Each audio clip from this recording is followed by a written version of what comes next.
Hola, ¿qué tal todos? Sean bienvenidos a su podcast, Historias y Cuentos narrados por Moon. Yo soy su magnífico servidor y narrador, Moon.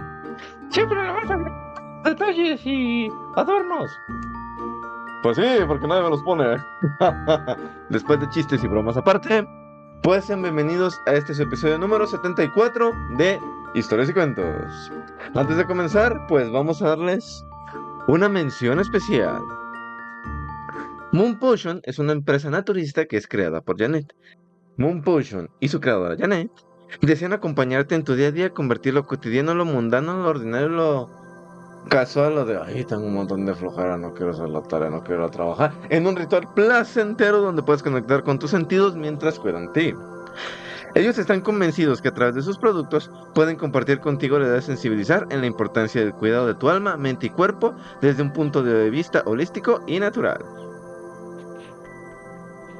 En Moon Potion creen en el poder de la cosmética natural para nutrir no solo tu piel, sino también tu alma. Cada uno de sus productos están elaborados con ingredientes puros, respetuosos con tu cuerpo y en armonía con la madre tierra. Desde un enfoque holístico, ellos cuidan cada detalle desde la energía de las plantas hasta la intención con la que crean cada fórmula, porque el verdadero bienestar comienza con pequeños rituales de amor propio. ¿Listos para transformar su rutina de belleza en un momento sagrado? Descubre el poder de la naturaleza con Moon Potion. Si eres una persona que le gustan las cosas que hacen naturalmente y de una forma holística, pues yo te recomiendo Moon Potion. Yo uso un repelente para mosquitos natural que la verdad yo lo recomiendo mucho porque sí me ha servido. Si les gusta saber más o tienen curiosidad sobre tus productos, pues les voy a dejar los links en la descripción del video y también pues los pueden encontrar en sus redes sociales que son Moon-Potion en Instagram, Moon Potion en Facebook. Así que ahí están las redes. Y bueno, esa fue la mención. Vamos con el episodio. El poder de las palabras. Oínos. Ágatos, disculpa la habilidad de un neófito espíritu al que le acaban de surgir las alas de la inmortalidad. Ágatos. Oínos míos, no has dicho nada que pida ser disculpado, ni siquiera en este sitio. El conocimiento es cuestión intuitiva. Con libertad, pregunta a los ángeles por sabiduría, pues es posible que te sea dada. Pero soñé que en esta existencia seré consciente de todas las cosas al mismo tiempo, y de esta manera seré feliz al renacer y estar consciente de todo. Ah, no está en el conocimiento la realización, sino en la búsqueda. La bendición está en la sed de aprendizaje, pero se sacia al saberlo y conocerlo todo. Es convertida en la maldición de un demonio. ¿Acaso el Altísimo no lo sabe y conoce todo? Eso, ya que es el bienaventurado, es probable que sea lo único que desconoce. No obstante, ya que nuestra sabiduría aumenta hora tras hora, ¿no llegará un día en el que lo conozcamos todo? Observa las abismales distancias. Baja tus ojos y trata de mirar a través de las múltiples perspectivas que nos ofrecen las estrellas. Mientras vagamos despacio recorriendo su inmensidad, inmensidad. Incluso la visión celestial. ¿Acaso no es frenada por las constantes paredes doradas del universo? Muros forjados por los infinitos resplandores de aquellos cuerpos cuyo volumen parecen unirse en una sola. Puedo percibir que la infinidad de la materia no se puede soñar. En Aidem no hay sueños, pero aquí se murmura que el único fin de esa infinitud de materia es la de proporcionar incontables fuentes en las que el alma pueda saciar su sed de conocimiento sin que ésta se agote jamás, ya que de extinguirse también se pierde el alma misma. Entonces, oínos mío, interrógame con libertad y sin miedo. ¡Sígueme! A nuestra izquierda dejemos la incesante armonía de las Pleiades. Vayamos más allá del trono a los prados de constelación del más allá de Orión, en donde hay camas de dorados soles y triples amarillos por violetas, bugambilias y pensamientos. Entonces, Ágatos, mientras avanzamos, ilumíname. Háblame con los folclores del habla de la tierra. No entendí lo que has insinuado sobre los métodos o modo de aquello que, mientras fuimos mortales, llamábamos cotidianamente creación. ¿Me estás tratando de decir que el creador no es el Altísimo? Me refiero a que la divinidad no crea. Explícate. Solamente sembró la semilla. Las aparentes criaturas que han ido surgiendo en el universo perpetuamente solo pueden considerarse como resultados inmediatos o indirectos, y no como resultados directos o inmediatos al poder divino del creador. ¡Dios mío! Esta idea será considerada más que herética entre los hombres. Oínos mío, entre los ángeles sabemos que esa es la verdad. Luego comprenderte hasta aquí, algunos fenómenos que llamamos naturaleza o leyes de la misma, bajo ciertas circunstancias provocan aquello que tiene la apariencia de creación. Viene a mi memoria que poco a poco antes de la destrucción total de la Tierra, fueron llevados a cabo afortunados experimentos que torpemente algunos científicos llamaron homúnculos o quimeras. Los casos a los que se refieren fueron ejemplos de creación secundaria. La única especie de creación que llegó a ser y que hubo jamás desde la primera palabra dio existencia a la primera ley. Los celestiales mundos que surgen en los cielos a cada hora, procedentes de los abismos del no ser, ¿acaso no son, ágatos, obra directa de la mano del rey?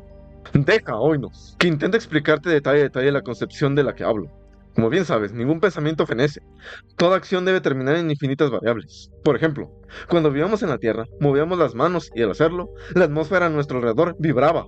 De manera indefinida, el movimiento se extendía hasta impulsar cada partícula del aire terrícola, que desde ese momento y para siempre sería manipulado por aquel único gesto de mano.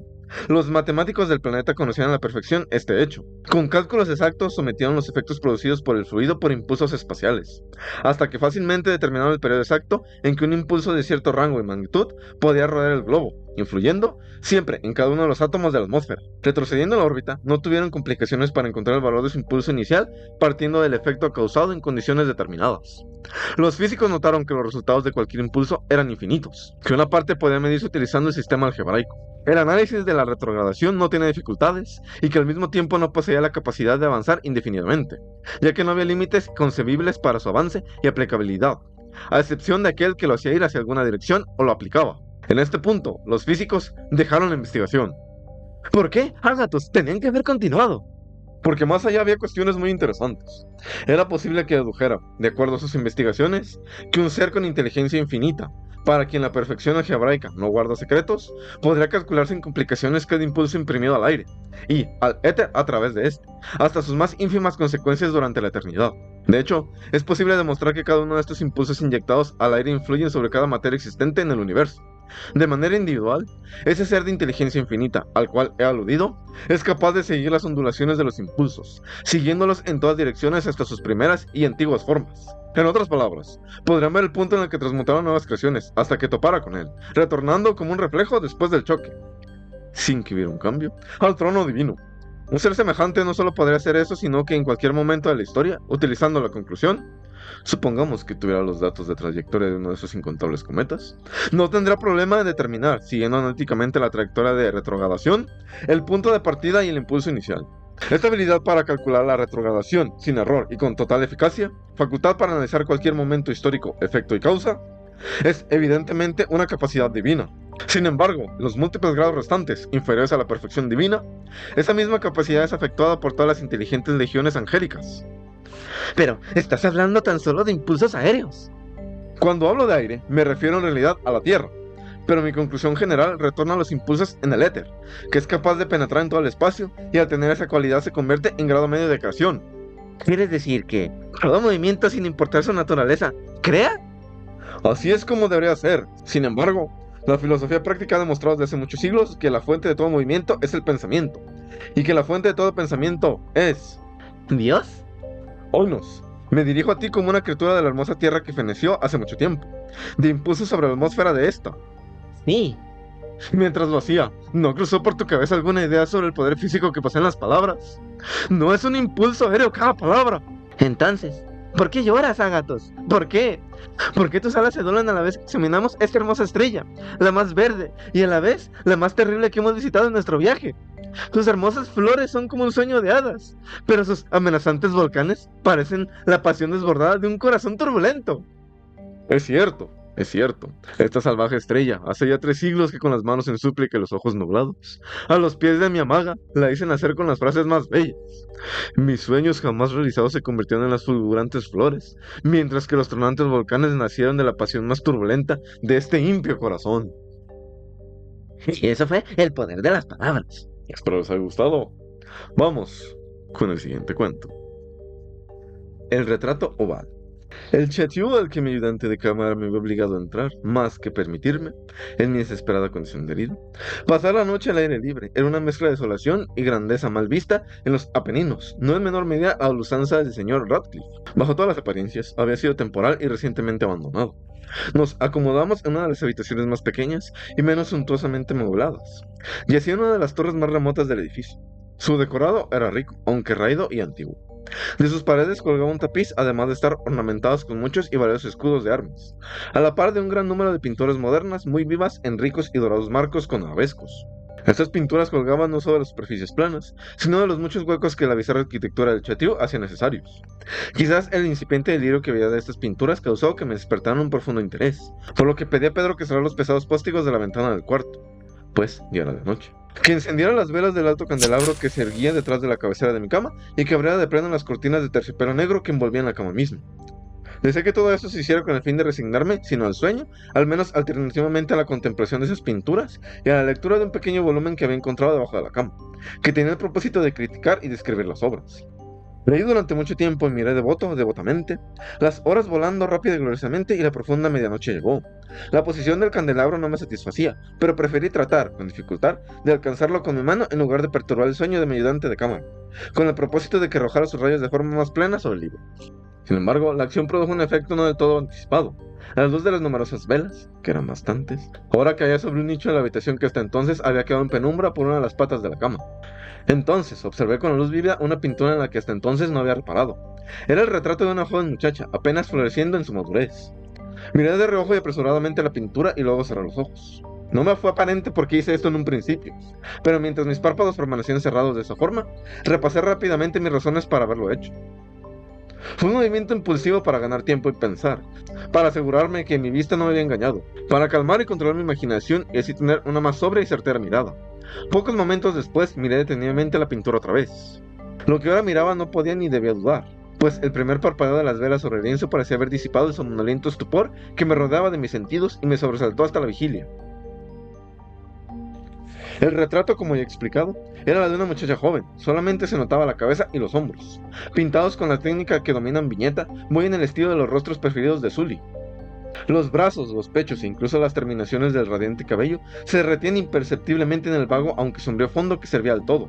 El marco era oval, ricamente bañado en oro y con filigrana morisca. Como objeto de arte, nada podía ser más admirable que la pintura misma. Pero posiblemente ni la ejecución del trabajo ni la belleza inmortal del semejante eran lo que súbitamente y vehementemente me habían conmovido. Cuando menos mi imaginación, sacudida todavía en su somnolencia, pudo haber confundido la cabeza por la que una persona viva.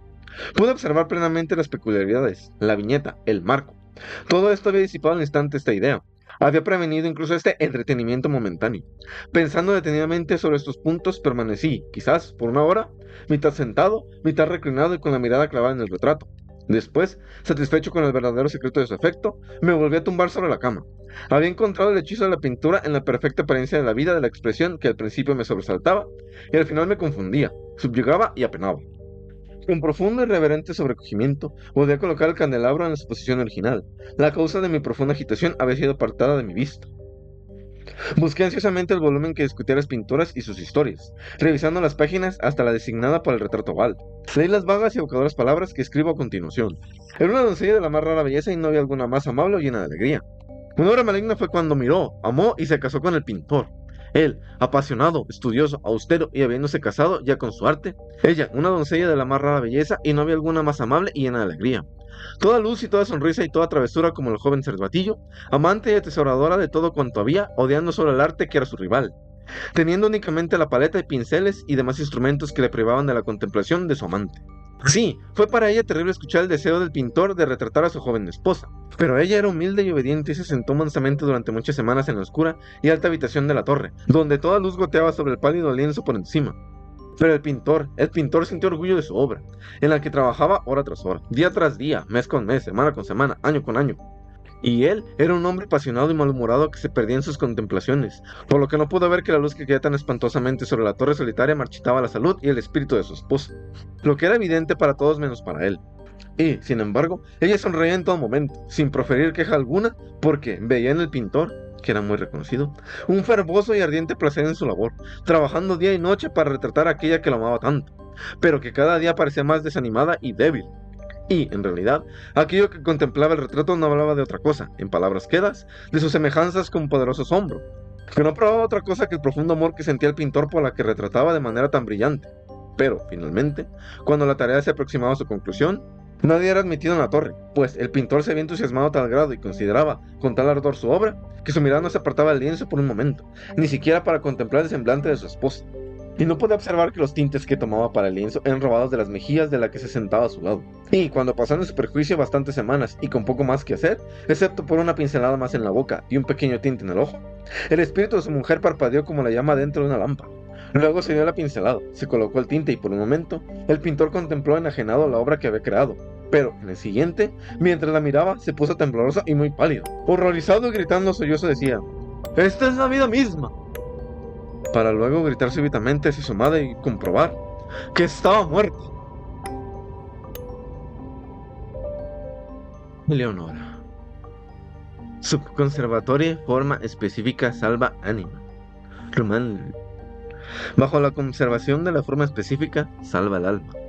Descendiendo de una estirpe distinguida por el vigor de su casta y el ardor de su pasión, mi nombre es Pirros. Me han llamado loco, pero dicha cuestión no ha resuelto si la locura es o no la forma elevada de la inteligencia, si lo glorioso, si lo profundo. No florece de una enfermedad del pensamiento, de humores exaltados a expensas del intelecto general. Aquellos que sueñan durante el día son conscientes de muchas cosas que escapan a los soñadores nocturnos. En sus grises visiones tienen vislumbres de la eternidad y se estremecen. Y cuando despiertan al darse cuenta de que estuvieron al borde del gran secreto, en fragmentos aprenden algo de la sabiduría del bien y más del mero conocimiento que es el mal. Penetran, no obstante, sin timón ni brújula, en el vasto océano de la luz inefable. Y de nuevo, como los aventurados del geógrafo Nubio, agresi sunt mare tenebrarum, quid in eo esset exploratori. ¿Qué quiere decir? Se aventuraron a un mar de oscuridad para explorar qué podía contener. Digamos entonces que estoy loco. Concedo, al menos, que hay dos condiciones distintas de mi existencia mental. La condición de la razón lúcida, sin distinción, y que pertenece al recuerdo de los eventos que han formado la primera época de mi vida. Y una condición de sombra y de duda, que constituye el presente, los recuerdos de la segunda gran época de mi existencia. Por tanto, lo que diré del primer periodo, créanlo, y lo que pueda relatar del último tiempo. Denle tanto crédito como parezca justo, o duden de él por completo. Si no pueden dudar, entonces actúen bajo el enigma de la esfinge. Ella, a quien yo amé en mi juventud y por quien ahora guardo con claridad estos tranquilos recuerdos, era la única hija de la única hermana de mi madre, fallecida hace largo tiempo. Eleonora era el nombre de mi prima. Siempre vivimos juntos bajo un sol tropical, en el Valle de la Hierba Colorida. Ningún paso sin guía jamás llegó hasta ese valle, pues se extendía a lo largo de una cadena de gigantescas montañas que se elevaban y dominaban todo alrededor de ellas, cerrando a la luz del sol sus más dulces recovecos. Ningún camino estaba hollado en sus cercanías, y para llegar a nuestro hogar feliz era necesario abrirse paso entre el follaje de un bosque de miles de árboles y aplastar la gloria de muchos millones de fragantes flores muertas. Así fue como vivimos, completamente solos, sin conocer nada del mundo más que aquel valle, yo y mi prima y su madre.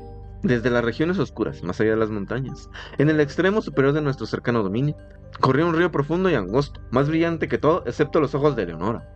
Y, escabullándose caprichoso en números meandros, se iba al fin por una tenebrosa caída a través de las montañas, aún más oscuras que aquellas de donde había salido. Lo llamábamos el río del silencio, por aquella caída de influencia en su curso. Ningún murmullo se elevaba desde su lecho, se paseaba por todas partes tan suavemente que nos agradaba contemplar los guijarros, parecidos a perlas, en el fondo del río. Reposaban en una dicha inmóvil en su mismo sitio antiguo donde eternamente brillaban gloriosos. En las márgenes del río y de muchos riachuelos deslumbrantes que se deslizaban por diferentes caminos hasta su cauce, así como los espacios que se extendían desde esa orilla hasta el lecho. A través de las profundidades transparentes, todos estos espacios, además de toda la superficie del valle, desde el río hasta las montañas que lo rodeaban, estaban cubiertos de una tierna hierba verde, densa, perfectamente recortada y perfumada de vainilla, pero tan espolvoreada en toda su extensión, con ranúnculos amarillos, margaritas blancas, violetas purpúreas y asfodelos de un rojo rubí que, con excesiva belleza, hablaban claramente de nuestros corazones sobre el amor y la gloria de Dios. Y aquí y allá, entre los tumultos de hierbas, como páramos de sueños, árboles fantásticos cuyos altos troncos delgados no se mantenían erguidos, se inclinaban graciosamente hacia la luz que visitaba a mediodía el centro del valle. Su corteza estaba moteada por el vivo brillo alternado del ébano y la plata, más satinada que todo, excepto las mejillas de Eleonora. Así que, en el verde brillante de las enormes hojas que se extendían desde sus copas en las largas líneas temblorosas, susurrando con los céfiros, uno hubiera podido tomárselo por enormes serpientes de Siria que rendían homenaje a su soberano, el sol. Tomados de la mano, 15 años vagué por aquel valle con Eleonora, antes de que el amor entrara en nuestros corazones. Fue al anochecer, al final del tercer lustro de su vida, y al cuarto de la mía, cuando nos unimos en un abrazo bajo los serpenteantes árboles, contemplando nuestro reflejo en las aguas del río del silencio. No pronunciamos palabra alguna durante el final de aquel dulce día, y por la mañana nuestras palabras fueron trémulas y escasas. Habíamos arrebatado al dios Eros de aquellas ondas, y ahora sentíamos que había inflamado en nosotros las almas ígneas de nuestros antepasados. Las pasiones que durante siglos había distinguido nuestra estirpe se precipitaron juntas, se sumaron a las fantasías que la habían hecho igualmente célebre, y todas soplaron en deliciosa dicha sobre el valle de la hierba colorida. Un cambio se apoderó de todas las cosas. Extrañas flores brillantes en forma de estrella crecieron en los árboles donde no se había visto antes una flor. Las tonalidades del verde prado se hicieron más intensas. Una por una se retiraron las blancas margaritas, y en sus lugares brotaron, de 10 en 10, asphodelos de rojo rubí. Y la vida surgía en nuestros senderos. El largo flamenco, desconocido entonces, con todos los alegres pájaros de colores, desplegó su plumaje escarlata ante nosotros. Y peces de plata y oro embrujaron el río, de cuyo seno brotó, poco a poco, un murmullo que se tornó una melodía acosadora, más divina que la del arpa de Eolo, más dulce que todo, excepto la voz de Eleonora. Ahora bien, una nube, vasta y voluminosa, que habíamos observado a largo tiempo en las regiones de Éspero, emergió toda de rojo y oro, y asentándose apercibiblemente sobre nosotros, se hundió día tras día, más abajo y más abajo, hasta que sus bordes descansaron sobre las cimas de las montañas, transformando toda su oscuridad en magnificencia y encerrándonos para siempre en una mágica casa, prisión de esplendor y gloria. La gracia de Eleonora era propia de los serafines, y en este punto, como en todas las otras cosas referentes a esta época, mi memoria es vívidamente clara. Era alta, delgada, casi frágil, su figura en exceso delicada, y los matices de sus pómulos delataban dolorosamente la quebradiza ternura con la que se aferraba a la existencia. Las lilas en los valles no podían igualar su belleza. Esa nariz, labios y barbilla de Venus, ella ostentaba la majestad en su frente, la ondulada cabellera castaña, los grandes ojos llenos de la luz propia de su casta. Sin embargo, su belleza tenía esa delicada cualidad que lleva al corazón a asombrarse ante no menos que el amor. Sin duda alguna, su frágil andar era etéreo. Sus fantásticos pasos no me llaman los asphodelos, y no pude hacer otra cosa que soñar embelesado con aquellos vuelcos entre la melancolía y la alegría, esas dos almas separadas que se consagraban en ella. Tan radicales eran los cambios en su rostro, que en un instante la imaginaba posesa por un espíritu de sonrisas y al siguiente por un demonio de lágrimas. Era una doncella inocente y sin artificios, como la breve vida que había pasado entre las flores. Ninguna astucia encubría el fervor del amor que animaba su corazón, y exploraba conmigo los más íntimos escondites mientras vagábamos juntos por el valle de la hierba colorida y platicábamos de los poderosos cambios que recientemente habían aparecido. Ella vio el dedo de la muerte sobre su seno y que, como la efímera, su belleza había sido creada solo para morir. Todos los terrores de la tumba estaban contenidos en un único pensamiento, el que me reveló un día, al anochecer, a orillas del río del silencio. La afligió pensar que, después de que la enterrara en el valle de la hierba colorida, para siempre abandonaría aquellos felices descansos, y que trasladaría mi amor, que con tanta pasión ahora le pertenecía, hacia alguna joven del día a día del mundo exterior. Y de cuando en cuando me aventaba desesperado a los pies de Eleonora y ofrecí mis votos a ella y a los cielos que nunca contraería matrimonio con una hija de la tierra, que no sería en modo alguno infiel a su amada memoria ni al recuerdo del devoto afecto con el que ella me bendecía. Invoqué al todopoderoso regulador del universo, para que fuera testigo de la piadosa solemnidad de mi voto, y la maldición con la que le supliqué que me aniquilasen él y ella una santa del paraíso. Si llegaba a incumplir mi promesa, implicaba un castigo de horror tan formidable que no podría dejar aquí registro. Y los brillantes ojos de Eleonora destellaron con un fulgor más vivo, y suspiró como si una gran carga mortal dejara de oprimir su pecho, y tembló, y lloró amargamente, pero aceptó mis votos. ¿Qué era ella, sino una niña? Y esto hizo más difícil aceptar su lecho de muerte, y pocos días después me dijo, cuando moría en paz, que gracias al alivio que había llevado su alma, velaría por mí con esa misma alma, y que, si le fuera permitido, volvería visible ante mí durante la noche. Pero que, si en efecto tal cosa estaba más allá de los privilegios de las almas en el paraíso, al menos me diría frecuentes guiños de su presencia, suspirando por encima de mí en las brisas del atardecer o llenando el aire que respira con el perfume tomando de los mismos ángeles. Y con esas palabras en los labios, rindió su inocente vida, terminando así la primera época de la mía. Hasta aquí he hablado fielmente. Pero cuando paso la barrera formada en el camino del tiempo por la muerte de mi bien amada, y entro en el segundo periodo de mi existencia, siento como las sombras se agolpan en mi cerebro. Desconfío entonces de la propia cordura de mi memoria. Pero déjenme continuar. Los años se arrastraron pesadamente por sí mismos, y seguí habitando en el valle de la hierba colorida. Sin embargo, tuvo lugar un segundo cambio en todas las cosas. Las flores en forma de estrellas se hundieron en los troncos de los árboles y no aparecieron más. Las tonalidades del verde prado se apagaron, y uno por uno, marchitaron los asphodelos de rojo rubí. En su lugar brotaron, de 10 en 10, oscuras violetas, semejantes a pupilas que se retorcían patéticamente en lágrimas de rocío. Y la vida se alejó de nuestros caminos, pues el largo flamenco ya no desplegó su plumaje escarlata ante nosotros, sino que triste. Levantó el vuelo del valle hacia las montañas con todos los alegres pájaros de colores vivos que lo habían acompañado a su llegada. Y los peces de plata y oro huyeron nadando por el desfiladero hacia el extremo inferior de nuestro dominio, y no volvieron nunca a deleitar nuestro río. Y aquella afable música más dulce que el arpa de Eolo y que todo, excepto la voz de Leonora, murió poco a poco entre murmullos que iban debilitándose cada vez más bajos, hasta que el arroyo recobró toda la siguiente solemnidad de su origen. Y luego, finalmente, se elevó la gran nube, abandonando las cimas de las montañas a sus antiguas tinieblas. Cayó de nuevo en las regiones de Éspero y se llevó lejos del valle de la hierba colorida el espectáculo infinito de su gloria dorada. Y aún así, en el olvido no cayó la promesa de Leonor. Escuchaba el balanceo de los incensarios de los ángeles, y siempre flotaba por el valle un perfume sagrado. Y a las horas solitarias, cuando mi corazón latía apresurado, los vientos que bañaban mi frente traían sutiles suspiros. El aire nocturno con frecuencia se llenaba de rumores confusos, y una vez, oh, una sola vez, fui despertado de mi sueño tan profundo como la muerte, por el beso de unos labios invisibles sobre los míos. Pero, aún así, el vacío de mi corazón negaba ser llenado. Ansiaba el amor que lo antes lo colmaba y desbordaba. Al final, el valle me resultó doloroso, me traía recuerdos de Leonora y lo abandoné para siempre, por las vanidades y los turbulentos triunfos del mundo. Me encontré en una ciudad extraña, donde todas las cosas servían para borrar el recuerdo. Los dulces sueños que tanto había vivido en el Valle de la Hierba Colorida, las pompas y faustos de una soberbia corte del demente clamor de las armas y la radiante hermosura de las mujeres trastornaban e intoxicaban mi cerebro. Pero aún así, mi alma pertenecía fiel a sus votos, y Eleonora seguía dándome signos de su presencia en las silentes horas nocturnas.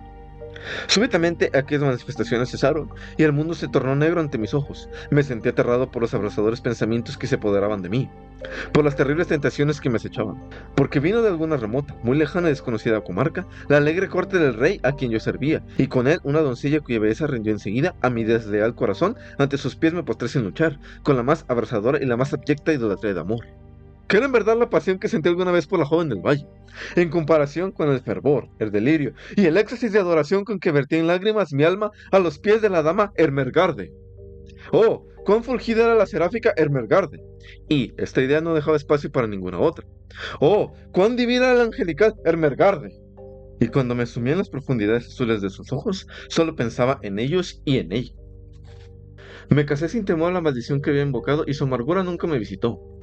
Y en el silencio de la noche, una sola vez, llegó hasta mí, a través de la celosía, los sutiles suspiros que me habían abandonado y unidos en una dulce y familiar voz, dijeron: duerme en paz, pues el espíritu del amor reina y gobierna, y al abrir tu apasionado corazón a Ermengarde, eres libre, por razones que te harán saber en el cielo de tus votos con Eleonora. Y con esto terminamos el episodio número 74 de Historias y Cuentos narrados por Moon.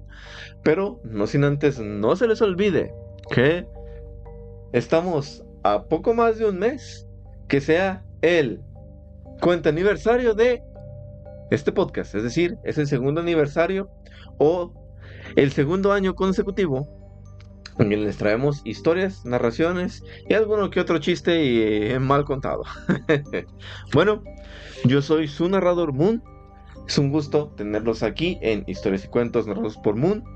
Y espero que lo estén disfrutando y déjenme en los comentarios cuál ha sido su episodio favorito y cuál ha sido su historia favorita. Puesto que como estamos cerca del cuenta aniversario, pues sería un gusto poderlos mencionar y mencionar cuál ha sido el episodio que más les gusta. Yo les agradezco por haber llegado hasta esta parte, les mando un fuerte abrazo y les digo, si les gustó el contenido, pueden darle un like, compartir y suscribirse si no lo han hecho, para seguir haciendo crecer, para hacer crecer este canal. Si no les gustó, gracias por haberlo escuchado y haber llegado hasta aquí. Pasen un excelente día. Yo soy Moon. Pueden encontrar en las redes sociales como Moon66 en TikTok e Instagram, y como Historias y Cuentos Moon en X, antes Twitter. Pasen un excelente día y nos vemos en el siguiente episodio.